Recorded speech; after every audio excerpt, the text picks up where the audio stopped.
ചേട്ടൻ ജീവിതത്തിൽ ഭയങ്കര ഇമോഷണൽ ആയിട്ടുള്ള വ്യക്തിയാണോ? എങ്ങനെയാണ് ഇമോഷൻസ്? മനസ്സിലാക്കിയ ഒരു പരിപാടി, ഞാൻ അതിന് മുമ്പ് ഭയങ്കര ഇൻവിസിബിൾ ആയിട്ടുള്ള ആളായിരുന്നു. ഞാൻ എൻ്റെ വീട്ടിൽ മൂന്നാമത്തെ കുട്ടിയാണ്. അപ്പോൾ എൻ്റെ അമ്മയുടെ വീട്ടുകാരായിട്ടാണ് ഞങ്ങളെല്ലാവരും അടുത്തടുത്ത് താമസിക്കുന്നത്, എൻ്റെ മാമന്മാരും എല്ലാവരും. അപ്പം ഞാൻ ഈ മൂന്നാമനായതുകൊണ്ടിട്ട് ബാക്കി എല്ലാവർക്കും 2 കുട്ടികളുള്ളൂ. അപ്പം എല്ലാ പ്രിവിലേജും ചേട്ടനും ചേച്ചിക്ക് വന്നു. ഞാൻ മൂന്നാമൻ എപ്പോഴും റിജക്റ്റഡ് ആണ്. ഇപ്പോൾ ഒരു കല്യാണത്തിന് പോകണം, ബസ്സിൽ സ്ഥലമില്ല, ടക്ക് ഞാൻ ഔട്ട്. 2 മക്കളെ കൊണ്ടുപോകാൻ പറ്റുള്ളൂ, ഇപ്പം 2 പേര് മാത്രം പോകും. ശബരിമലക്ക് പോകുന്നു, 2 പേരെ മാത്രം കൊണ്ടുപോകാൻ പറ്റുള്ളൂ, മൂന്നാമൻ ടക്ക് ഔട്ട്. എല്ലായിടത്തും ഞാൻ ഔട്ടായിരുന്നു. ഇപ്പം നമ്മൾ ആസ് എ പാരൻസ് നമുക്ക് ആകെ ചെയ്യാൻ പറ്റുന്ന നമ്മളുടെ കുട്ടികൾക്ക് എന്ത് സന്തോഷം കിട്ടുന്നു എന്ന് പറയുന്നത് അത് ചെയ്യാൻ അനുവദിക്കുക. അതെന്തുമായിക്കൊള്ളട്ടെ, വേറൊരാൾ ഉപദ്രവിക്കാത്ത പരിപാടിയാണെങ്കിൽ മറ്റേ സമ്മതിക്കുക എന്നുള്ളതാണ്. ഇപ്പൊ സ്കൂളിൻ്റെ ഒരു പ്രഷർ ഉണ്ടല്ലോ. ഞാൻ പഠിക്കുമ്പോൾ ഇതിലും വേഴ്സായിരുന്നു. ഏറ്റവും നന്നായി പഠിക്കുന്ന ആളുകളുടെയാണ് ലൈഫ്, അവർക്കാണ് ജീവിത വിജയം, അവരാണ് ഏറ്റവും നല്ലതെന്നുള്ള തരത്തിൽ നമ്മുടെ ഒന്ന് പേരൊന്നും പറഞ്ഞുകൂടായിരുന്നു എൻ്റെ സ്കൂളിലെ ടീച്ചേഴ്സിനൊന്നും. ഞാൻ 4 വയസ്സുള്ളപ്പോൾ 4ാം ക്ലാസ്സിൽ പഠിക്കുമ്പോൾ ചുട്ടുപൊള്ളണ വെയിലായിരിക്കും. ചുട്ടുപൊള്ളണ വെയിലത്ത് റോട്ടിൽ നിന്ന് നാടകം കളിച്ചിട്ടുണ്ട്. അപ്പോൾ നമ്മൾ ചെരുപ്പൊന്നും ഉണ്ടാവില്ല പലപ്പോഴും. ആ ടൈം മുതൽ നമ്മൾ തീയിൽ കുരുത്ത് വന്നതാണ്. അപ്പം അതിൻ്റെ ഒരു ആത്മവിശ്വാസമുണ്ട്. അല്ലെങ്കിൽ ഞാൻ 5 വർഷം നാടകം കളിക്കുമ്പോൾ നാടകം മാത്രമേ കളിച്ചിട്ടുള്ളൂ. ആ ടൈമിന് സിനിമയിൽ അഭിനയിക്കാനോ സീരിയലിൽ അഭിനയിക്കാനോ ഒന്നും പോയിട്ടില്ല. അതുകൊണ്ട് മാത്രമാണ് എനിക്ക് ഫിലിം ഇൻസ്റ്റിറ്റ്യൂട്ടിൽ അഡ്മിഷൻ കിട്ടിയത്. എടാ ചോദിക്കണോടാന്ന് പറഞ്ഞു എന്നോട്, അല്ലെങ്കിൽ നമുക്കൊരു അവസരം ചോദിക്കുക എന്ന് പറയുന്നത്. ഇന്ന് വരെ എനിക്ക് ആകെ പെരുമാനി എന്ന് പറയുന്ന ഒരു സിനിമയാണ് കിട്ടിയിരിക്കുന്നത് ചോദിച്ചിട്ട്. ഞാൻ 10-70 സിനിമ കൂടുതൽ ചെയ്തു. എനിക്ക് ഒരു സിനിമ കിട്ടിയിരിക്കുന്നത് വേറൊരു സിനിമയെന്ന് മാത്രം. എൻ്റെ ഒരു സിനിമ കണ്ടിട്ടാണ് എന്നെ അടുത്ത സിനിമയിലേക്ക് വിളിക്കുന്നത്. ഞാനൊരു സർക്കിളിലുള്ള ഒരാളല്ല, എനിക്കൊരു ഗ്രൂപ്പില്ല. അല്ലെങ്കിൽ ഞാൻ സിനിമ ചെയ്യണമെന്നുള്ള ആവശ്യം എൻ്റേത് മാത്രമാണ്, വേറെ ഒരാളുടെ അല്ല. ഇഞ്ചി മൈ മീൽ പാർട്ട്ണർ. നമ്മളൊക്കെ എന്ന് വെച്ചിട്ടുണ്ടെങ്കിൽ ഒരു ആഗ്രഹം നമ്മുടെ മനസ്സിൽ തോന്നുന്നത് ഒരു 10 വയസ്സിൽ അല്ലെങ്കിൽ 11, ഒരു 8th സ്റ്റാൻഡേർഡ് ഒക്കെ കാണുമ്പോഴായിരിക്കും നമുക്ക് ഇന്നതാവണം, അങ്ങനെയാണ്. പക്ഷെ ചേട്ടന് ഒരു 4ാം വയസ്സിൽ തന്നെ 4ാം ക്ലാസ്സിലാണോ? ഓക്കെ. 4th സ്റ്റാൻഡേർഡിൽ തന്നെ എനിക്കൊരു ആക്ടർ ആവണം, അല്ലെങ്കിൽ എനിക്ക് അഭിനയിക്കണം, അതിന്റെ സാധ്യതകളൊന്നും അറിയില്ലാത്ത കാലഘട്ടത്തിൽ തന്നെ ഭയങ്കര സ്ട്രോങ് ആയിട്ട്, എന്നാൽ ആ സമയത്തൊക്കെ ഈ തെരുവുനാടകങ്ങളും എല്ലാം ചെയ്താണ് തുടങ്ങിയത് അല്ലേ? ഞാൻ മനസ്സിലാക്കിയ ഒരു പരിപാടി, ഞാൻ അതിന് മുമ്പ് ഭയങ്കര ഇൻവിസിബിൾ ആയിട്ടുള്ള ആളായിരുന്നു. ഞാൻ എൻ്റെ വീട്ടിൽ മൂന്നാമത്തെ കുട്ടിയാണ്. അപ്പോൾ എൻ്റെ അമ്മയുടെ വീട്ടുകാരായിട്ടാണ് ഞങ്ങളെല്ലാവരും അടുത്തടുത്ത് താമസിക്കുന്നത്, എൻ്റെ മാമന്മാരും എല്ലാവരും. അപ്പൊ ഞാൻ ഈ മൂന്നാമനായതുകൊണ്ടിട്ട് ബാക്കി എല്ലാവർക്കും 2 കുട്ടികളുള്ളൂ. അപ്പൊ എല്ലാ പ്രിവിലേജും ചേട്ടനും ചേച്ചിക്കുമാണ്. ഞാൻ മൂന്നാമൻ എപ്പോഴും റിജക്റ്റഡ് ആണ്. ഇപ്പൊ ഒരു കല്യാണത്തിന് പോകണം, ബസ്സിൽ സ്ഥലമില്ല, ടക്ക് ഞാൻ ഔട്ട്. 2 മക്കളെ കൊണ്ടുപോകാൻ പറ്റുള്ളൂ, ഇപ്പൊ 2 പേര് മാത്രം പോകും. ശബരിമലക്ക് പോകുന്നു, 2 പേരെ മാത്രം കൊണ്ടുപോകാൻ പറ്റുള്ളൂ, മൂന്നാമൻ ടക്ക് ഔട്ട്. എല്ലായിടത്തും ഞാൻ ഔട്ടായിരുന്നു. ഞങ്ങള് 3 പേരായിരുന്നു, എന്റെ മാമന്മാരുടെ 2 മക്കളും. അപ്പോ ഇപ്പൊ നമ്മളേലും ഈ പറയുന്ന പോലെ ഫിനാൻഷ്യലി ഒക്കെ നല്ല സൗണ്ട് ആയിട്ടുള്ള എന്റെ മാമന്മാരൊക്കെ ഭയങ്കര ഹെൽപ്ഫുൾ ആണ് അവരൊക്കെ കേട്ടോ. ഞാൻ അവരോടൊക്കെ ഭയങ്കര കണക്റ്റഡും ഭയങ്കര താങ്ക്ഫുൾ ഒക്കെയാ. അപ്പൊ ഇങ്ങനെ, പക്ഷെ ഇപ്പൊ ഞങ്ങളങ്ങനെ ഭയങ്കര ഫിനാൻഷ്യൽ സൗണ്ട് ആയിട്ടുള്ള ആളുകളൊന്നുമല്ല. അപ്പൊ ഞാൻ എല്ലാ സ്ഥലങ്ങളും, ഞാൻ എക്സ്ട്രോവേർട്ട് ആയിട്ടുള്ള ഒരു കുട്ടിയൊക്കെ തന്നെയായിരുന്നു. ഇപ്പൊ അമ്പലപ്പറമ്പിലൊക്കെ പോയി പാട്ട് വെച്ചിട്ട് എന്റെ അയൽവക്ക ചേച്ചിമാരൊക്കെ ഉണ്ടാവും, അവരൊക്കെ മോട്ടിവേറ്റ് ചെയ്യും, ഉണ്ണി ഡാൻസ് എന്ന് പറഞ്ഞു കഴിഞ്ഞാല് ഞാൻ അവിടെ നിന്ന് കമലാസിന്റെ പാട്ടൊക്കെ വെച്ച് ഡാൻസ് ഒക്കെ ചെയ്യുന്നു ആ ടൈമില്. പക്ഷെ എവിടെയോ ഞാൻ ഇൻവിസിബിൾ ആയിരുന്നു എന്ന് എനിക്ക് പലപ്പോഴും തോന്നാറുണ്ട്. കാര്യം ഈ മൂന്നാമനായതിന്റെ ഒരു പരിപാടി അപ്പോഴും എന്നെ ഹോൾഡ് ചെയ്യുന്ന അമ്മയാണ്. എന്ത് പ്രശ്നം ഉണ്ടെങ്കിലും അമ്മയുടെ അടുത്താണ്. അപ്പോ ഞാൻ അങ്ങനെ ഇൻവിസിബിൾ ആയിരുന്ന ഞാൻ വിസിബിൾ ആവുന്ന സ്റ്റേജിലാണ്. ഞാൻ ഈ 4ാം ക്ലാസ്സിൽ പഠിക്കുന്ന ഈ കൊച്ചി, അപ്പൊ 4ാം ക്ലാസ്സിൽ പഠിക്കുന്ന കുട്ടികള് അല്ലെങ്കിൽ കുഞ്ഞു കുട്ടികൾ ചെയ്യണ ഭയങ്കര രസമായിരിക്കുമല്ലോ. അപ്പൊ ഞാൻ ഓരോ പരിപാടിയൊക്കെ ചെയ്യുമ്പോൾ ഞാൻ ഭയങ്കരമായിട്ട് അപ്രീഷിയേറ്റ് ചെയ്യപ്പെടുന്നു. അല്ലെങ്കിൽ എനിക്ക് തന്നെ ഫീൽ ചെയ്യണം ഞാൻ എന്തൊക്കെയാണ് ആളുകള്. അപ്പൊ ആ മൊമെന്റിൽ എനിക്ക് റിയലൈസ് ഞാൻ ചെയ്തതെന്താന്ന് വെച്ച് കഴിഞ്ഞാൽ എനിക്ക് ലൈഫ് ലോങ് ചെയ്യേണ്ട ഇതായിരിക്കും. ഒരു അറ്റൻഷൻ സീക്കിങ്ങിന്റെ വേറൊരു പരിപാടിയാണ്. പക്ഷെ ഞാൻ എന്തൊക്കെയാണെന്ന് പറയുന്നതിന്റെ ഇപ്പൊ നിങ്ങള് അപ്പൊ നിങ്ങൾ നോക്കിക്കഴിഞ്ഞാൽ ഞങ്ങള് സിനിമയിൽ ഇപ്പൊ എന്റെ ഗുരുക്കന്മാര് എന്റെ ഒരു ഗുരു പറഞ്ഞിട്ടുണ്ട്, ഈ നിങ്ങള് ഒരു 98% ആളുകള് ലോകത്തുള്ള ഒരു 98% ആളുകൾക്ക് സിനിമയിൽ അഭിനയിക്കണം. സത്യമല്ലേ? സത്യം. എല്ലാവരുടെ സിനിമയിൽ അഭിനയിക്കാൻ ആഗ്രഹം ഉണ്ടോന്ന് ചോദിച്ചാൽ ഉണ്ടാവും. അവിടെ നമുക്ക് 2% ആളുകളോ ഉപേക്ഷിക്കാം, എന്നാലും 98% ഉണ്ട്. സിനിമയിൽ അഭിനയിക്കാൻ പറ്റുന്നത് 0.1% ആളുകൾക്കാണ്. 0.1 ഇല്ല, വളരെ വിരളം ആളുകള്. അപ്പൊ ആ വിഭാഗത്തിൽപ്പെട്ട ആളുകളാണ്. അപ്പൊ ഞങ്ങള് ഭയങ്കര നമ്മൾ ഭയങ്കര വിസിബിൾ ആണ്. നമ്മൾ എവിടെയെങ്കിലൊക്കെ പോയി കഴിഞ്ഞാല് സ്നേഹിക്കപ്പെടുകയും കഥാപാത്രങ്ങളിലൂടെ തന്നെ ആയിരിക്കും. ഞാനെന്ന് പറയുന്നത് വ്യക്തിക്ക് വലിയ പരിപാടിയില്ല, പക്ഷെ എന്റെ കഥാപാത്രങ്ങൾ ഒരുപക്ഷെ ആളുകളെ ഇഷ്ടപ്പെടുന്നതുകൊണ്ടിട്ടൊക്കെ ആയിരിക്കും. അപ്പൊ അങ്ങനെ എനിക്ക് 4ാം ക്ലാസ് വെച്ചിട്ട് എനിക്കൊരു ട്രിപ്പ് കിട്ടിയാണ്, എനിക്ക് ഇതാണ് ചെയ്യേണ്ടത്. പിന്നെ ഞാൻ തിരിഞ്ഞു നോക്കിയിട്ടില്ല, ഞാൻ അത് ഫോളോ ചെയ്തിട്ടേ ഉള്ളൂ. പിന്നെ വേറെ പരിപാടിയൊക്കെ പോയി കഴിഞ്ഞു കഴിഞ്ഞാലും ചിലപ്പോ തോൽവിയിലൊക്കെ അവസാനിച്ചേനെ. എനിക്കൊരു ക്ലാരിറ്റി ഉണ്ടായിരുന്നു, അതെന്നെ ഭയങ്കരമായിട്ട് ഹെൽപ്പ് ചെയ്തു. പിന്നെ ഞാൻ 4ാം ക്ലാസ്സിൽ നാടകം കളിച്ചു. പിന്നെ ഞാൻ ഈ ബാലസംഘമായിട്ട് ബന്ധപ്പെട്ട് 10ാം ക്ലാസ് വരെ നാടകം കളിച്ചു. ഞാൻ ഈ വെക്കേഷന് വേണ്ടിയിട്ട് കാത്തിരിക്കും, ഓണപ്പറവകള്, വേനൽ തുമ്പികളൊക്കെ പറഞ്ഞിട്ട് ഞാൻ ഭയങ്കര ആക്റ്റീവ് ആയിരുന്നു. അപ്പൊ അവിടെയൊക്കെ ആ ഒരു സ്പേസിൽ ഞാൻ ഭയങ്കര വിസിബിളും. വീണ്ടും ഞാൻ സ്കൂളിൽ പോകുമ്പോ ഇൻവിസിബിൾ ആണ്. സ്കൂളിലും ഞാൻ പഠിച്ച കോളേജിലും വേറെ ഒരിടത്തും അങ്ങനെ ആർട്ടിന് ഭയങ്കര ഇമ്പോർട്ടൻസ് ഉണ്ടായിട്ടില്ല. ഞാൻ നാടകം കളിക്കാൻ പോകുമ്പോ ഞാൻ വിസിബിൾ ആണ്. അപ്പൊ അങ്ങനെ എനിക്കൊരു വിസിബിൾ ഇൻവിസിബിൾ ആയിട്ട് പരിപാടിയായിരുന്നു. ഇപ്പം ചേട്ടനെ കിട്ടിയ ഏറ്റവും വലിയ ഒരു ലക്കും ഒരു അനുഗ്രഹം എന്ന് വെച്ചിട്ടുണ്ടെങ്കിൽ, ഇപ്പം ഒരു പൂനെ ഇൻസ്റ്റിറ്റ്യൂഷനിൽ പഠിച്ചു. ഇപ്പം ആ കാലത്തായാലും ഇപ്പത്തെ കാലത്തായാലും നമ്മുടെ ചില പേരൻസിനോടൊക്കെ പറയുമ്പോൾ ഞാൻ അഭിനയം പഠിക്കാൻ പോവാണ്, അല്ലെങ്കിൽ ഇത്ര രൂപ ഉണ്ട്, പൂനെ ഇൻസ്റ്റിറ്റ്യൂഷനിൽ പോവാന്ന് പറയുമ്പോൾ പേരൻസ് സപ്പോർട്ട് ചെയ്യണമെന്നില്ല. കാരണം ഇത് എത്രത്തോളം ഇത് സക്സസ്ഫുൾ ആവും, വേറെ പ്രൊഫഷൻ പോലെയല്ല, വേറെ മേഖല പോലെയല്ല, വേറെ എന്ത് പഠിച്ചാലും എന്തെങ്കിലും ഇൻകം ജോലി കിട്ടും എന്ന പേരൻസിന് ഒരു കോൺഫിഡൻസ് ഉണ്ടാവും. അപ്പൊ ആ ഒരു കാലഘട്ടത്തില് പൂനെ ഇൻസ്റ്റിറ്റ്യൂഷനിൽ പോയി പഠിക്കുക, ഇപ്പൊ ചേട്ടൻ സക്സസ്ഫുൾ ആയതുകൊണ്ട് നമുക്ക് ഒരു എക്സാമ്പിൾ ആയിട്ട് ചേട്ടനെ പറയാം. അപ്പം അങ്ങനെ ഒന്നും ചിന്തിക്കാത്ത പേരൻസ് അല്ലെങ്കിൽ അങ്ങനെ ആഗ്രഹിക്കുന്നവരോട് എന്താണ് ചേട്ടന് പറയാനുള്ളത്?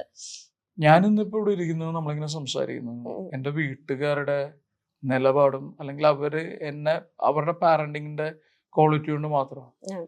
എന്റെ വീട്ടുകാർ ഈ മൊമെന്റ് വരെ എന്നെ റെസ്ട്രിക്ട് ചെയ്തിട്ടില്ല ഇപ്പോഴും. അല്ലെങ്കിൽ ഇപ്പൊ ഞാൻ മുതിർന്ന ഒരാളായി. ഈ ഫിലിം ഇൻസ്റ്റിറ്റ്യൂട്ട് എന്നൊക്കെ പറയുന്നത് ഇന്ത്യയിലെ 12 പേർക്കാണ് അഡ്മിഷൻ. ഇന്ത്യയിലെ ഒരു 5000 പേര് എക്സാം എഴുതും. അതിൽ നിന്ന് 12 പേരിൽ തെരഞ്ഞെടുക്കപ്പെട്ട ആളാണ് ഞാൻ. ഞാൻ ടോപ്പ് റാങ്കേഴ്സിൽ ഒരാളായിരുന്നു. അത് ഞാൻ ഇവിടെ ചെയ്ത നാടകത്തിന്റെ ഗുണമാണ്. ഞാൻ 5 വർഷം പട്ടിപ്പണിയെടുത്തിട്ടുണ്ട്. അതായത് ഞാൻ ലോകധർമ്മി എന്ന് പറഞ്ഞ തിയേറ്റർ ഗ്രൂപ്പ്, അവരെ വെച്ചിട്ടാണ് ഞങ്ങൾ ആട്ടം ചെയ്തത്. അപ്പൊ എന്ന് പറഞ്ഞാൽ ഞങ്ങള് നാടകം കളിക്കാന്ന് പറഞ്ഞാൽ നമ്മള് നാടകത്തിന് ഒരു ലക്ഷറി ഇല്ല, ഒരു രൂപ കിട്ടില്ല എനിക്ക് ജീവിക്കാനുള്ള. ഞാൻ കോൾ സെന്ററിൽ പണിയെടുക്കുകയും അല്ലെങ്കിൽ ഈ മറ്റു ജോലികൾ ചെയ്തിട്ടാണ് നാടകം കളിച്ചിരുന്നത്. ഇൻസ്റ്റിറ്റ്യൂട്ടിൽ പോകുമ്പോൾ സമ്മതിക്കുക എന്ന് പറയുന്നത് കുറച്ചും കൂടെ ഉൾക്കൊള്ളാവുന്ന ഒരു കാര്യമാണ്. കാര്യം ഇന്ത്യയിൽ 12 ആളുകൾക്ക് മാത്രം അഡ്മിഷൻ കിട്ടുന്ന ഒരു സ്പേസിൽ ഇവൻ അഡ്മിഷൻ കിട്ടിയിട്ടുണ്ടെങ്കിൽ ഇവരിൽ എന്തെങ്കിലും ഉണ്ടെന്ന് വീട്ടുകാർക്ക് ആലോചിക്കാം. അത്ര ബുദ്ധിയുള്ള ആളുകളാണ് എന്റെ വീട്ടുകാര്. പക്ഷേ ഈ പറയുന്ന പോലെ ഈ ഡിഗ്രിക്ക് പഠിക്കുന്ന ചെറുക്കൻ ഫുൾ ടൈം നാടകം എന്ന് പറഞ്ഞ കിടക്കാണ്, ഡിഗ്രി കഴിഞ്ഞിട്ട് നാടകം എന്ന് പറഞ്ഞ കിടക്കാണ്. അപ്പൊ ആ ടൈമിനൊന്നും നാടകം കളിക്കുമ്പോൾ അത് കാണാൻ എന്റെ അച്ഛനും അമ്മയും മാത്രമേ വരുള്ളൂ. ഇന്നിപ്പോ സിനിമ എന്ന് പറയുന്നതുകൊണ്ട്, അല്ലെങ്കിൽ ഇപ്പൊ ഞാൻ അവരുടെ ബന്ധുവാണെന്ന് പറയുന്നു, അല്ലെങ്കിൽ അങ്ങനത്തെ ആരും എന്നെ തിയേറ്ററിലുള്ളവരെ ആരും സപ്പോർട്ട് ചെയ്തിട്ടില്ല. അപ്പൊ എന്റെ വീട്ടുകാരുടെ ഒരു ക്വാളിറ്റി എന്ന് പറയുന്നത് എന്താന്ന് വെച്ച് കഴിഞ്ഞാല്, എന്റെ അഭിരുചി മനസ്സിലാക്കിയിട്ട് എനിക്ക് എന്റെ ഇൻട്രസ്റ്റ് ഫോളോ ചെയ്യാനുള്ള ഒരു സ്പേസ് തന്നു. 4ാം ക്ലാസ്സിൽ വെച്ച് തന്നിരിക്കുന്നത്. 4ാം ക്ലാസ്സിൽ വെച്ച് എനിക്ക് ഇങ്ങനെ ഒരു സ്പേസ് വന്നു, അല്ലെങ്കിൽ എന്നെ ഒരാൾ വന്ന് വിളിച്ചു. അപ്പൊ ഞാൻ പോകുമ്പോ എന്റെ അച്ഛനും അമ്മയും കിടന്ന് ഉറങ്ങാണ് ഉച്ചക്ക്. അപ്പൊ ഞാൻ പറഞ്ഞു ഇതേപോലെ എന്നെ ഈ ചേട്ടൻ വിളിക്കുന്നുണ്ട് പോവാൻ. അപ്പൊ എന്റെ അമ്മ എന്നോട് ചോദിച്ചു, നിനക്ക് പോണോന്ന് ചോദിച്ചു. ഞാൻ പോയാൽ കുഴപ്പമില്ല, നിനക്ക് പോണം, നീ അവിടെ ഹാപ്പി ആണെങ്കിൽ നീ പോകും, വേണമെങ്കിൽ 2 ദിവസം പോയി നോക്കൂ, എന്നിട്ട് നിനക്ക് അവിടെ ഹാപ്പി ആണെങ്കിൽ നീ പോയിക്കോളൂ എന്ന് പറഞ്ഞു. ഞാൻ അങ്ങനെ എന്നെ വിട്ടത് കൊണ്ട് മാത്രമാണ് ഞാൻ നടനായത് അല്ലേ. അപ്പൊ ഞാൻ സ്ട്രോങ് ആയിട്ട് വിശ്വസിക്കുന്നതും അല്ലെങ്കിൽ ഞാൻ എല്ലാവരോടും പറയുന്നത് എന്താണെന്ന് വെച്ച് കഴിഞ്ഞാല്, ഒരു മനുഷ്യന്റെ ജീവിതത്തിലെ ഏറ്റവും വലിയ സന്തോഷം എന്താണെന്ന് വെച്ച് കഴിഞ്ഞാൽ നമ്മൾ ഏറ്റവും ഇഷ്ടപ്പെടുന്ന ഒരു കാര്യം ചെയ്ത് ജീവിക്കാൻ പറ്റുക എന്ന് പറയുന്നതാണ്. അതിന്റെ അപ്പുറത്തേക്ക് എന്താണ്? ഇപ്പൊ നമുക്ക് ഒരുപാട് പൈസ ഉണ്ടായിട്ടൊന്നും കാര്യമുണ്ടെന്ന് എനിക്ക് തോന്നുന്നില്ല. ഞാൻ തൊഴിൽ കൂടി എടുക്കുന്നില്ലടോ, ഞാൻ ഏറ്റവും ഇഷ്ടപ്പെടുന്ന ഒരു പ്രവൃത്തി ചെയ്യാണ് ഞാൻ. എനിക്ക് അഭിനയിക്കാനുള്ള ഒരു അവസരം കിട്ടുന്നു, ഞാൻ അവിടെ പോയിട്ട് അഭിനയിക്കുന്നു. ഞാൻ ഏറ്റവും ഇഷ്ടപ്പെടുന്ന ഒരു കാര്യം ചെയ്യുന്നു. I am getting paid for that, heavily paid for that. അപ്പോ ഇപ്പൊ നമ്മള് ആസ് എ പാരന്റ്സ് നമുക്ക് ആകെ ചെയ്യാൻ പറ്റുന്ന നമ്മളുടെ കുട്ടികൾക്ക് എന്ത് സന്തോഷം കിട്ടുന്നു എന്ന് പറയുന്നത് അത് ചെയ്യാൻ അനുവദിക്കുക. അതെന്തും ആയിക്കൊള്ളട്ടെ, വേറൊരാൾ ഉപദ്രവിക്കാത്ത പരിപാടിയാണെങ്കിൽ മറ്റേ സമ്മതിക്കുക എന്നുള്ളതാണ്. ഇപ്പൊ സ്കൂളിന്റെ ഒക്കെ ഒരു പ്രഷർ ഉണ്ടല്ലോ. ഞാൻ പഠിക്കുമ്പോ ഇതിലും വേഴ്സ് ആയിരുന്നു. ഏറ്റവും നന്നായി പഠിക്കുന്ന ആളുകളുടെയാണ് ലൈഫ്, അവർക്കാണ് ജീവിത വിജയം, അവരാണ് ഏറ്റവും നല്ലതെന്നുള്ള തരത്തില് നമ്മുടെ ഒന്ന് പേരെന്ന് പറഞ്ഞുകൂടായിരുന്നു എന്റെ സ്കൂളിലെ ടീച്ചേഴ്സിനൊന്നും. അപ്പൊ ഞാൻ പറയുന്നത് അത് എല്ലാ ആളുകളും പല സ്കില്ലുള്ള ആളുകളല്ലേ. ഇപ്പൊ കെന്നൊക്കെ ചെയ്യാൻ പറ്റുന്ന ഒരുപാട് കാര്യം എനിക്ക് ചെയ്യാൻ പറ്റില്ല. നിങ്ങൾ ചെയ്യുന്നത് പോലെ അത്ര നന്നായിട്ട് എനിക്ക് ചെയ്യാൻ പറ്റില്ല. ഞാൻ ചെയ്യുന്ന പല കാര്യങ്ങളും നിങ്ങൾക്ക് ചെയ്യാൻ പറ്റില്ല. നമ്മൾ അതുകൊണ്ടാണല്ലോ നമ്മൾ യുണീക്ക് എന്ന് പറയുന്നത്. അപ്പോ അത് അതിനെ റെസ്പെക്ട് ചെയ്യാന്ന് പറഞ്ഞ സാധനമുണ്ട്. അല്ലാണ്ട് ഇതാണ് ഏറ്റവും നല്ലത് എന്ന് പറയുന്ന IAS കാരൻ, ഡോക്ടർ, എഞ്ചിനീയർ എന്നൊക്കെ പറയുന്ന ഒരു അവസ്ഥ ഉണ്ടല്ലോ. അതെ. ഇപ്പം ഇൻസ്റ്റാഗ്രാമില് അത് മുന്നേ ഒരുപാട് മാറ്റിയിട്ടില്ല എന്ന് തോന്നുന്നു. ബിഹാൻസ് ഫാദർ /ആക്ടർ അത് ഇതുവരെ മാറ്റാതെ വെച്ചിരിക്കുന്ന ഒരു സെന്റൻസ് ആണ്. അതെന്തുകൊണ്ടാണ്? ഒന്നിപ്പോ എന്നെ സംബന്ധിച്ച് മറ്റേ കുട്ടികളൊക്കെ ഉണ്ടായി കഴിയുമ്പോ ഞാൻ മനസ്സിലായത് ഈ പറയുന്ന പോലെ നമ്മുടെ പ്രയോറിറ്റി ഭയങ്കരമായിട്ട് മാറും. ഞാൻ എന്നോട് വേറെ ആക്ടേഴ്സ് ഒക്കെ ചോദിക്കുമ്പോൾ ഞാൻ പറയടാ കല്യാണം കഴിക്കണ്ടെന്ന് പറയും. അല്ലെങ്കിൽ കല്യാണം കഴിക്കുന്നതിന് മുമ്പുള്ള ഒരു അവസ്ഥ എന്താന്ന് വെച്ച് കഴിഞ്ഞാൽ നമ്മൾ ആർട്ട് മാത്രമാണ്. അല്ലെങ്കിൽ നമ്മൾ ഫുൾ ടൈം സിനിമ അത് ഇത് അതുമായി ബന്ധപ്പെട്ട പരിപാടിയൊക്കെ. ഈ കല്യാണം കഴിച്ചൊരു കുട്ടിയുണ്ട എന്നെ സംബന്ധിച്ച് നമ്മുടെ അറ്റൻഷന്റെ വലിയൊരു ഭാഗം ഇവനിലേക്ക് പോകും. അല്ലെങ്കിൽ ഇവന് കുറച്ച് കൂടുതൽ സപ്പോർട്ട് വേണം. അവന് കുറച്ചുകൂടെ ചെറിയ അറ്റൻഷൻ ഇഷ്യൂസ് ഒക്കെ ഉണ്ട്. ഇപ്പൊ കുറച്ച് ഹൈപ്പർ ആക്റ്റീവ് ആണ്. അപ്പൊ ഞാൻ കുറച്ച് കൂടുതൽ അറ്റൻഷൻ കൊടുക്കേണ്ടതായിട്ടുണ്ട്. അപ്പൊ എന്റെ പ്രയോറിറ്റി അതാണ്. അപ്പോ അത് എനിക്ക് ലൈഫിന്റെ ഒരു പോയിന്റ് ഞാൻ റിയലൈസ് ചെയ്യാണ്. അപ്പൊ ഞാൻ എത്രത്തോളം സിനിമയെ സ്നേഹിക്കുന്നു എന്ന് പറയുന്ന പോലെ തന്നെ, അല്ലെങ്കിൽ ഞാൻ അതിൽ കൂടുതൽ റെസ്പോൺസിബിൾ ആണ് എന്റെ മോനോട്. ഞാനില്ലെങ്കിലും സിനിമക്കൊന്നും സംഭവിക്കാനില്ല. ഞാനില്ലെങ്കിൽ എന്റെ മോന് ഒരുപാട് നഷ്ടങ്ങൾ ഉണ്ടാവും. അപ്പൊ അതുകൊണ്ടിട്ടുള്ള ഈ റിലേഷൻഷിപ്പിൽ വന്നിട്ടുള്ള ഡിഫറൻസ് ആണ്. ലൈഫിന്റെ പ്രയോറിറ്റി അവനായി മാറി. ചേട്ടൻ പറഞ്ഞത് കേട്ടിട്ടുണ്ട്. ഞാൻ അങ്ങനെ ആൾക്കാരെ വിളിച്ച് ഹലോ എന്തൊക്കെയുണ്ട് അങ്ങനെ കണക്ഷൻ വെക്കുന്നതല്ല. പക്ഷെ പിന്നീട് എനിക്ക് മനസ്സിലായ കണക്ഷൻ വെച്ചാൽ കുറച്ചും കൂടെ ബെറ്റർ ആയിരിക്കും എനിക്ക് മനസ്സിലായി. കാരണം എനിക്കൊരു കണക്ഷൻ വെക്കാതെ ഇങ്ങനെ 3 months എന്റെ ഒരു പേഴ്സണൽ ആവശ്യത്തിന് ലീവ് എടുത്തപ്പോ എനിക്ക് ഫിലിം ഇല്ലാതെ ജസ്റ്റ് ഒന്നൊരു ഹലോ വിളിയില് എനിക്ക് ഒരുപാട് സ്റ്റോറീസ് കേൾക്കേണ്ടി വന്നത്. ആ ഒരു ക്യാരക്ടറിനെ ഇപ്പൊ മാറ്റിയോ, എങ്ങനെയാണ് അതൊക്കെ? ഇപ്പോഴും തുഴഞ്ഞോണ്ടിരിക്കുകയാണെന്ന് എനിക്ക് തോന്നുന്നത്. അത് മാറിയിട്ടില്ല. എനിക്കിന്നിപ്പോ കഴിഞ്ഞ ദിവസം ഞാൻ ഇപ്പൊ നമ്മുടെ പേരൊരു ആക്ടർ സുഹൃത്തിനോട് സംസാരിച്ചപ്പോൾ എടാ ചോദിക്കണോടാന്ന് പറഞ്ഞു എന്നോട്. അല്ലെങ്കിൽ നമുക്കൊരു അവസരം ചോദിക്കുക എന്ന് പറയുന്നത് ഇന്ന് വരെ എനിക്ക് ആകെ പെരുമാനി എന്ന് പറയുന്ന ഒരു സിനിമയാണ് കിട്ടിയിരിക്കുന്നത്. ഞാൻ ചോദിച്ചിട്ട് ഞാൻ 10-70 സിനിമ കൂടുതൽ ചെയ്തു. എനിക്ക് ഒരു സിനിമ കിട്ടിയിരിക്കുന്നത് വേറൊരു സിനിമയെന്ന് മാത്രമാണ്. എന്റെ ഒരു സിനിമ കണ്ടിട്ടാണ് എന്നെ അടുത്ത സിനിമയിലേക്ക് വിളിക്കുന്നത്. ഞാനൊരു സർക്കിളിലുള്ള ഒരാളല്ല. എനിക്കൊരു ഗ്രൂപ്പില്ല. അല്ലെങ്കിൽ ഞാൻ സിനിമ ചെയ്യണമെന്നുള്ള ആവശ്യം എന്റേത് മാത്രമാണ്, വേറെ ഒരാളുടെ അല്ല. അപ്പൊ എനിക്കാകെ ചെയ്യാൻ പറ്റുന്ന, ഞാനൊരു സിനിമ ചെയ്യുമ്പോൾ എനിക്ക് കൊടുക്കാവുന്നതിന്റെ 100% കൊടുക്കും. ഞാൻ 100% ആത്മാർത്ഥതയോടുകൂടിയിട്ട് ചെയ്യുള്ളൂ. ഇപ്പൊ സംശയമൊക്കെ ചെയ്യുമ്പോൾ എന്നോട് ആളുകൾ ചോദിച്ചിട്ടുണ്ട്. പലപ്പോഴും നമുക്ക് ഒരു ഉച്ച മുതൽ പിറ്റേ ദിവസം രാവിലെ വരെയൊക്കെ ഷൂട്ട് ചെയ്യേണ്ടി വരും. അപ്പൊ സ്വാഭാവികമായിട്ട് മനുഷ്യനാവുമ്പോൾ, പ്രത്യേകിച്ച് നമ്മൾ ലീഡ് റോളിൽ ചെയ്യുന്ന സിനിമകളിൽ സംശയത്തിലൊരു ഡാൻസ് നമ്പർ ഉണ്ട്. അപ്പൊ അത് ഈ ഇന്ത്യൻ കോഫി ഹൗസിലെ ആളുകളുടെ ഡാൻസ്. അപ്പൊ അതിന്റെ കൊറിയോഗ്രഫിയും പരിപാടിയും എല്ലാം സെറ്റായി വന്നത് രാത്രി ഒരു 6-7 മണിയൊക്കെ ഇപ്പൊ ഷൂട്ട് തുടങ്ങി. ഈ ഭയങ്കര പ്രഷറിൽ നമ്മൾ ഡാൻസ് കളിക്കണം. ഡാൻസ് അറിഞ്ഞുകൂടാത്ത ആളുകളുടെ ഡാൻസിന് കൂടുതൽ എനർജി വേണം. അപ്പൊ ഒരു 10 മണിയൊക്കെ ഇപ്പൊ എല്ലാരും സൈഡായി. ഞാൻ ഫുൾ ടെമ്പറിൽ നിൽക്കുകയാണ് ഇങ്ങനെ. അത് 10-12 ഒന്നായി കഴിഞ്ഞപ്പോ ആളുകളൊക്കെ കിടപ്പൊക്കെ ആയി. പക്ഷെ നമുക്ക് വിട്ടുകൊടുക്കാൻ പറ്റില്ല. ഞാൻ 3, 4, 5, 6 മണിയൊക്കെ ആകുമ്പോഴും ഞാൻ തുടങ്ങിയപ്പോ ഏത് എനർജി ആയിരുന്നു ആ എനർജി തന്നെ നിൽക്കുകയാണ്. അപ്പൊ എനിക്കറിയാം എന്താന്ന് വെച്ചാൽ എനിക്ക് ഒരു സിനിമയെ എനിക്ക് വേറൊരു സിനിമ തരുള്ളൂ. അല്ലാണ്ട് ഞാൻ ഒരാളെ വിളിച്ചു ചേട്ടാ എനിക്കൊരു അവസരം തരണമെന്ന് പറഞ്ഞ് എനിക്ക് റോള് കിട്ടൂലെന്ന് എനിക്ക് മനസ്സിലാക്കി. അപ്പൊ ഞാൻ എന്റെ ലൈഫിൽ അപ്ലൈ ചെയ്യാൻ പറ്റുന്ന ഒരേ ഒരു കാര്യം, ഞാനൊരു സിനിമ ചെയ്യുന്നു, അല്ലെങ്കിൽ ഞാനൊരു ആർട്ട് വർക്ക് ചെയ്യുന്നു, നാടകം ചെയ്യുന്നു, അല്ലെങ്കിൽ ആ ചെയ്യുമ്പോൾ ഞാൻ 100% ചെയ്യും. ഞാൻ അവിടെ ഒരു ശതമാനം കൂടി കുറക്കില്ല. ഇപ്പൊ എന്റെ എനിക്ക് ഉറക്കം വന്നാലും എന്ത് വന്നു കഴിഞ്ഞാലും ഞാൻ എന്നെ പുഷ് ചെയ്യും. ഓക്കെ. ഇപ്പം ഈ ചേട്ടൻ പറഞ്ഞ പോലെ തന്നെ ഞാൻ ആരെയും വിളിക്കുന്നില്ല, ആരെയും കോണ്ടാക്ട് ചെയ്യുന്നില്ല, ഗ്രൂപ്പ് ഇല്ല, എനിക്ക് അങ്ങനെ അതൊന്നുമില്ല. അപ്പൊ ചേട്ടൻ എങ്ങനെയാണ് ഒരു കംഫോർട്ട് സോൺ സെറ്റ് ആക്കുന്നത്? ഇപ്പൊ ചേട്ടന്റെ ഓരോ ക്യാരക്ടേഴ്സും കണ്ടിട്ടാണ് ഓരോ പടത്തിൽ ഇപ്പോഴത്തെ നമ്മുടെ ആക്ടേഴ്സിന് അവർക്ക് പർട്ടിക്കുലർ ആയിട്ട് ഒരു ഗ്രൂപ്പ് ഉണ്ട്, അവർക്കൊരു കംഫോർട്ട് സോൺ ഉണ്ട്. അപ്പൊ ആ കംഫോർട്ട് സോണിൽ ആക്ട് ചെയ്യാൻ അവർക്ക് എന്ത് ക്യാരക്ടർ കൊടുത്താലും എന്ത് ഇത് കാണിച്ചാലും അവർ ആ കംഫോർട്ട് സോണിൽ നിൽക്കുന്നതുകൊണ്ട് ആക്ട് ചെയ്യാൻ കുറച്ചും കൂടെ അവരെന്താ കയ്യിൽ നിന്ന് എക്സ്ട്രാ ഇട്ടാലും അവർക്ക് ചമ്മേണ്ട ആവശ്യമില്ല, അല്ലെങ്കിൽ അങ്ങനെ ഒന്നുമില്ല. കാരണം എല്ലാം അറിയാവുന്നതാണ്, നമ്മുടെ സുഹൃത്തുക്കളാണ്, ഗ്രൂപ്പാണ്. ചേട്ടൻ എങ്ങനെയാണ് ഓരോ സെറ്റിലേക്ക് പോകുമ്പോൾ ഒരു പുതിയ ഗ്രൂപ്പ് ആയിരിക്കും, അല്ലെങ്കിൽ പുതിയ ഒരു സോൺ ഓഫ് സെറ്റ് ആൾക്കാരായിരിക്കും? ഞാൻ കൂടുതലും മലയാള സിനിമ തന്നെയല്ലോ വർക്ക് ചെയ്യുന്നത്. മലയാള സിനിമ ഭയങ്കര ചെറിയൊരു ഗ്രൂപ്പാണ്. നമ്മള് ഉദ്ദേശിക്കുന്ന ഒരുപാട് ആളുകളൊന്നുമില്ല. ഇപ്പൊ ഫിലിം മേക്കേഴ്സിന് എടുത്തു കഴിഞ്ഞാലും വളരെ ചുരുക്കം ഫിലിം മേക്കേഴ്സ് നമുക്കുള്ളൂ. അപ്പൊ ഇതിൽ ഒട്ടുമിക്ക ഒരു 90% ആളെ ആളുകൾക്കും എന്നെ അറിയാം, വ്യക്തിപരമായിട്ട് അറിയാം. പിന്നെ എനിക്ക് തോന്നുന്നു, അല്ലെങ്കിൽ ഇഞ്ചി മൈ മീൽ പാർട്ട്ണർ, എനിക്ക് ഏറ്റവും സന്തോഷമുള്ള ഒരു കാര്യം എന്താണെന്ന് വെച്ച് കഴിഞ്ഞാല്, നമ്മളിപ്പോ ഈ പറയുന്ന പോലെ എനിക്ക് സോക്കോള് ഗ്രൂപ്പുകൾ ഇല്ലാഞ്ഞിട്ടും, അല്ലെങ്കിൽ ഞാൻ 15 വർഷം സർവൈവ് ചെയ്തു, ഞാൻ 70-ൽ കൂടുതൽ സിനിമ ചെയ്തു. അപ്പോ എനിക്ക് ഇപ്പൊ ചില കഥാപാത്രങ്ങൾ നമ്മൾ ചെയ്യണം, അല്ലെങ്കിൽ നമ്മൾ ചെയ്താൽ നന്നാകും എന്ന് പറയുന്ന ഒരവസ്ഥയിൽ നമുക്ക് ഫിലിം മേക്കേഴ്സിനെ, റൈറ്റേഴ്സിനെയും ചിന്തിപ്പിക്കാൻ പറ്റിയത് കൊണ്ട് മാത്രമാണ് ഇതൊക്കെ സംഭവിച്ചിരിക്കുന്നത്. പിന്നെ ഒരു സിനിമ, നമ്മൾ ലീഡ് റോളൊക്കെ ചെയ്യുന്ന ഒരു സിനിമ എന്നൊക്കെ പറയുമ്പോൾ കോടിക്കണക്കിന് രൂപ ഇൻവെസ്റ്റ് ചെയ്തിട്ട് തന്നെയാണ്. അപ്പൊ അതിനൊക്കെയുള്ള ഒരവസ്ഥ ഉണ്ടാകുക, അല്ലെങ്കിൽ ആളുകൾക്ക് നമ്മളോട് ആ വിശ്വാസം ഉണ്ടാകുക എന്നൊക്കെ പറയുന്നത് വലിയ സന്തോഷമുള്ള കാര്യം തന്നെയാണ്. ഇത്രയും വെറൈറ്റീസ് ആയിട്ട് ക്യാരക്ടേഴ്സ് ചെയ്യുന്നു, എന്നുവെച്ചാൽ വളരെ ചെറുപ്പത്തിലെ തന്നെ എന്താകണം എന്ന് വ്യക്തമായ ഒരു തീരുമാനം എടുത്ത വ്യക്തി.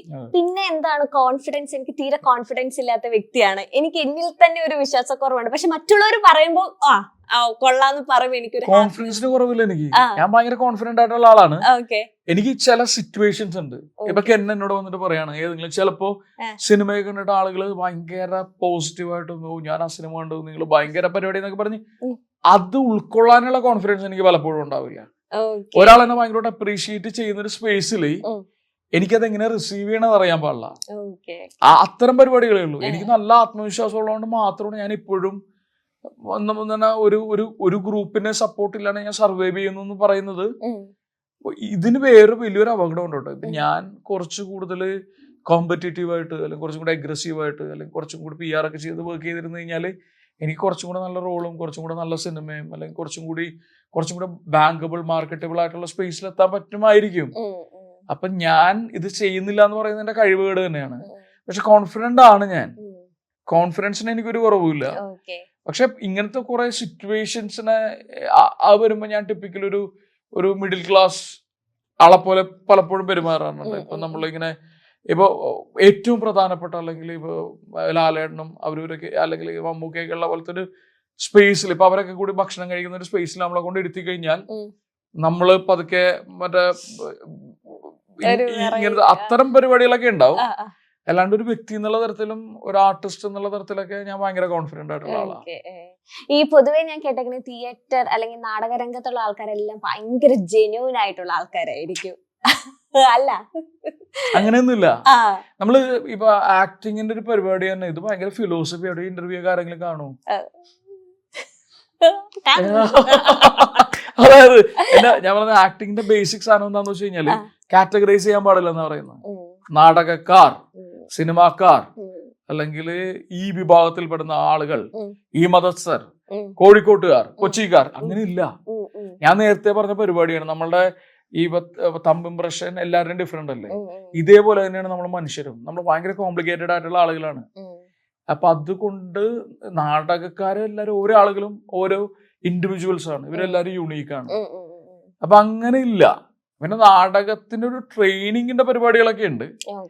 അപ്പൊ എനിക്കൊരു പക്ഷെ ഞാൻ കെന്നോട് ചോദിച്ച പോലെ, ഞാൻ ബീങ് എൻ ആക്ടർ, എൻ്റെ ഒരു കോൺഫിഡൻസിന്റെ വലിയൊരു ബാക്ക് ബോൺ ഒരു പക്ഷെ ഞാൻ ഒരു തിയേറ്റർ ആക്ടറാണ്. ഞാൻ എന്റെ തുടക്കം നാടകത്തിൽ നിന്നാണ്. ഞാൻ 4 വയസ്സുള്ളപ്പോ 4ാം ക്ലാസ്സിൽ പഠിക്കുമ്പോ ചുട്ടുപൊള്ളണ വെയിലായിരിക്കും. ചുട്ടുപൊള്ളണ വെയിലത്ത് റോട്ടിൽ നിന്ന് നാടകം കളിച്ചിട്ടുണ്ട്. അപ്പൊ നമ്മൾ ചെരുപ്പൊന്നും ഉണ്ടാവില്ല പലപ്പോഴും. അതായത് കഥാപാത്രത്തിന് ചെരുപ്പില്ലെങ്കിൽ നമുക്ക് ചെരുപ്പ് ഇടാൻ പാടില്ല എന്നൊക്കെയുള്ള.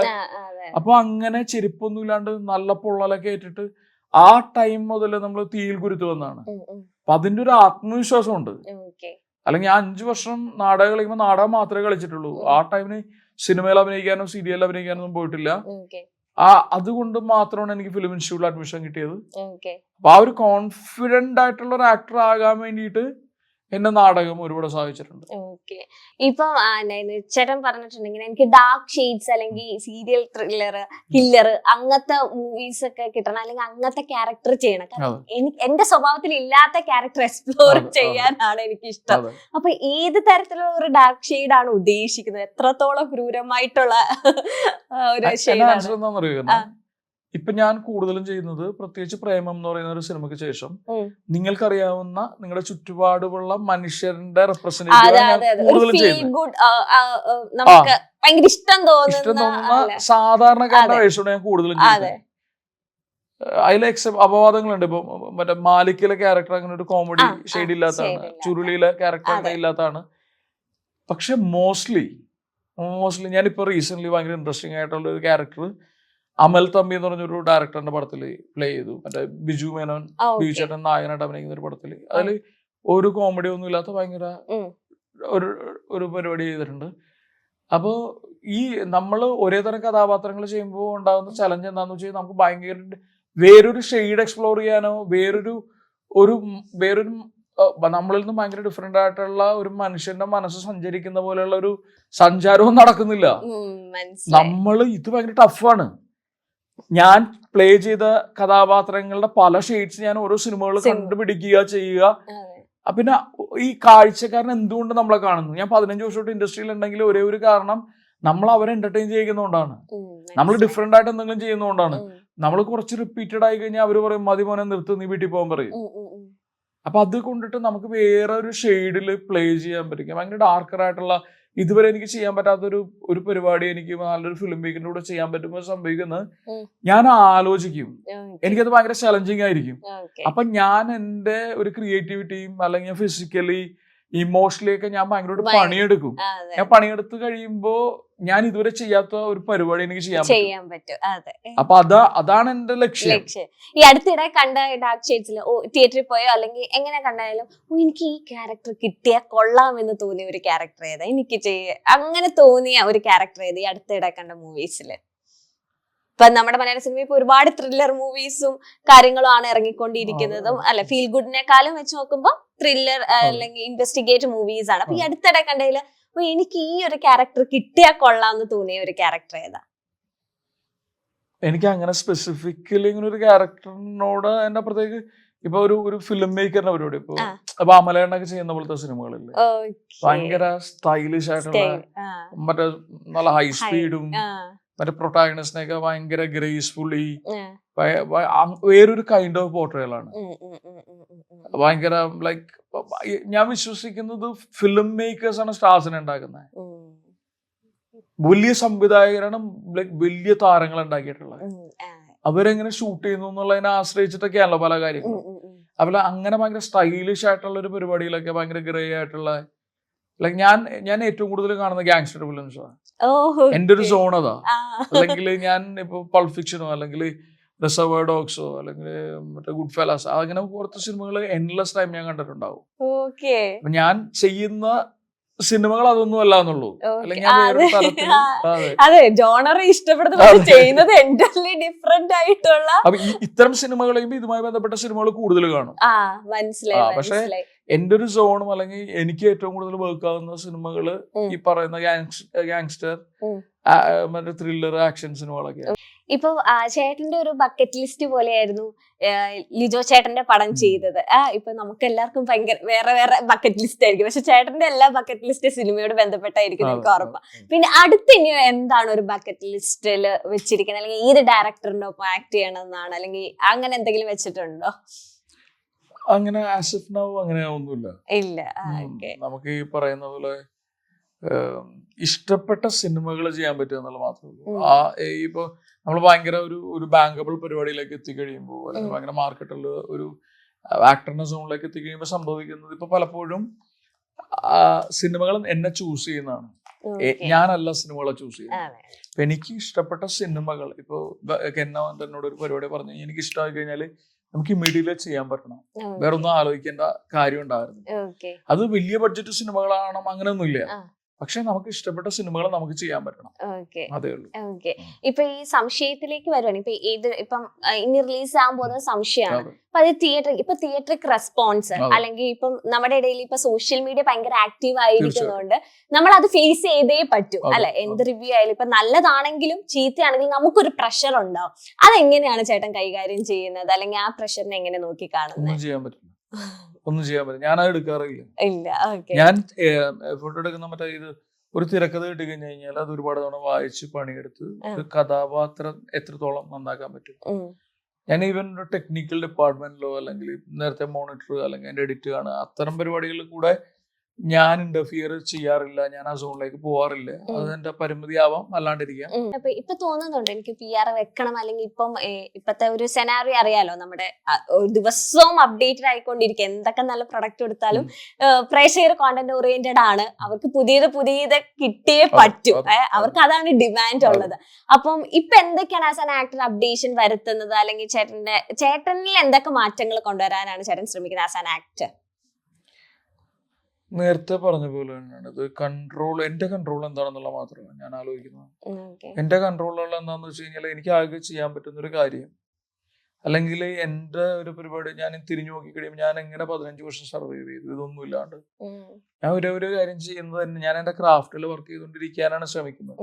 ഞാൻ ഈ പറയുന്നത് സീരിയസ് ആയിട്ടുള്ള കാര്യമാണ്.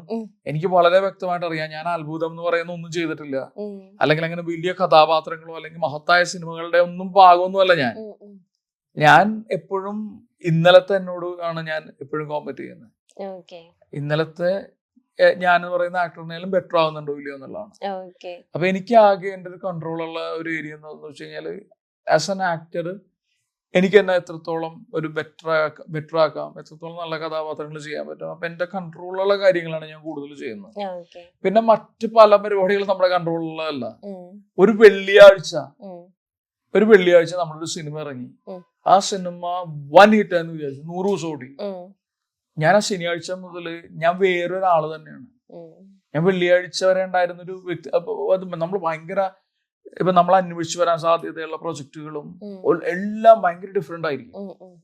അപ്പൊ അത്രയേ ഉള്ളൂ കാര്യം. ഇത് പലതും നമ്മുടെ കൺട്രോളുള്ളതല്ല. അപ്പൊ നമ്മുടെ കൺട്രോളുള്ള കാര്യങ്ങളിൽ വർക്ക് ചെയ്യുക, കൺട്രോൾ അല്ലാത്ത പരിപാടികൾ അല്ലെങ്കിൽ നമ്മളുടെ അല്ലാത്ത കുറെ PR ഞാൻ കംഫർട്ടബിൾ അല്ല. എന്നെ കുറിച്ച് ഞാൻ കെന്നൊക്കെ പൈസ തന്നിട്ട് എന്നെ കുറിച്ചിട്ട് നല്ലത് പറയാണ്, അല്ലെങ്കിൽ നിങ്ങൾ എന്റെ ഫോട്ടോ എടുത്തിട്ട് ഇൻസ്റ്റാഗ്രാമിൽ പ്രചരിപ്പിക്കുകയാണ്, ഇയാള് ഭയങ്കര നടനാണെന്നൊക്കെ പറഞ്ഞിട്ട്. അത് കാണുമ്പോ എനിക്ക് തന്നെ ഡാർക്ക് അടിക്കുമായിരിക്കും. കാര്യം എനിക്കറിയാലോ. അപ്പൊ ഞാൻ അത്ര എന്റെ ഒരു കംഫർട്ട് സോൺ അല്ല. ഞാൻ ജീവിക്കുന്നതിന്റെ പ്രധാന ഉദ്ദേശം, ഞാൻ ആർട്ടിസ്റ്റ് ആണ്. ഞാൻ ആർട്ട് ലൈക്ക് ക്രിയേറ്റീവ് ആർട്ട് അല്ലെങ്കിൽ സിനിമ തിയേറ്റർ പരിപാടിയൊക്കെയാണ് എന്റെ ലക്ഷ്യങ്ങളും എനിക്ക് ഏറ്റവും സന്തോഷം തരുന്നത്. ഇതിന്റെയൊക്കെ മുകളിൽ സമാധാനം എന്ന് പറയുന്ന ഒരു പരിപാടിയാണ് എനിക്ക് വേണ്ട ലൈഫിൽ. അപ്പൊ സമാധാനപരമായിട്ടൊരു ജീവിതം നയിക്കുക എന്ന് പറയുന്നതാണ്. അപ്പൊ ബാക്കിയുള്ളതൊന്നും ലൈക്ക് എന്റെ കൺട്രോൾ ഇല്ലാത്ത ഞാൻ വിട്ടുകളഞ്ഞു. എന്റെ കൺട്രോളുള്ള കാര്യങ്ങൾ ഞാൻ വർക്ക് ചെയ്തോണ്ടിരിക്കുന്നു. ഇപ്പോഴും സ്ക്രിപ്റ്റില് ചൂസ് ചെയ്യാണോ ചേട്ടൻ? കാരണം ഇപ്പൊ ഫസ്റ്റ് ചേട്ടന്റെ ഓരോ മൂവീസ് എടുക്കാൻ അത്യാവശ്യം ഒരു ഗ്യാപ്പ് ഉണ്ട്. അത്യാവശ്യം ഇപ്പൊ ഫസ്റ്റ് മൂവി 2009 ഋതു ചെയ്തതിന് ശേഷം പിന്നെ അപൂർവരാഗ എടുക്കണമെങ്കിൽ ഒരു 1.5 ആ ഒരു ഗ്യാപ്പ് ഉണ്ട്. പിന്നെ വരുന്ന ഷട്ടർ കഴിയുമ്പോഴും ഒരു കുറച്ചൊരു ഗ്യാപ്പ് ഉണ്ട്. അപ്പൊ അത് നല്ല തിരക്കഥയ്ക്ക് വേണ്ടി വെയിറ്റ് ചെയ്യുവാണോ, അത് ഇന്റൻഷനലി എടുക്കണയാണോ, അതോ അങ്ങനെ നാച്ചുറലി നമ്മൾ വന്നു പോകുന്നതാണോ, എങ്ങനെയാണ് അത്? ഒന്ന് ഞാൻ പട്ടിണി കിടക്കുമ്പോഴും ചൂസ് ചെയ്യായിരുന്നു. അതായത് എനിക്ക് ഒരു സിനിമയില്ല, അപ്പോഴും ഒരു പൊട്ട സിനിമ ഞാൻ ചെയ്യില്ല. അത് എനിക്ക് ഇപ്പൊ ഫാസിൽ കിട്ടുന്ന വേഷങ്ങൾ എനിക്ക് കിട്ടില്ല, എനിക്ക് വളരെ ധാരണയുണ്ട്. പക്ഷെ എനിക്ക് കിട്ടാൻ സാധ്യതയുള്ള ഭേദപ്പെട്ട തിരക്കഥകളിലേക്കാണ് ഞാൻ പോകുന്നത്. 98%, 2% ഗതികേടുണ്ടാവാം. 98% നമ്മളെ ഏതെങ്കിലും തരത്തിൽ എക്സൈറ്റ് ചെയ്യുന്ന സാധനങ്ങൾ ചെയ്യണം എന്നുള്ളതാണ്. ഓക്കെ. പക്ഷേ ഋതുവിന്റെയും അപൂർവത്തിന്റെ ഇടയിൽ ജീവിക്കാൻ വേണ്ടി സിനിമകൾ ചെയ്തിട്ടുണ്ട്.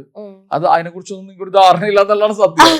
പക്ഷെ ഇപ്പൊ ഞാൻ ചെയ്യുന്നതും അല്ലെങ്കിൽ ഞാൻ കഴിഞ്ഞ ഒരുപാട് വർഷങ്ങളായിട്ട് ചെയ്യുന്നത് മഹത്തായ സിനിമകളോ അല്ലെങ്കിലും അയ്യെന്ന് പറയിക്കാത്ത സിനിമകൾ ചെയ്യുക എന്നാണ് ഒരു പ്രയോറിറ്റി.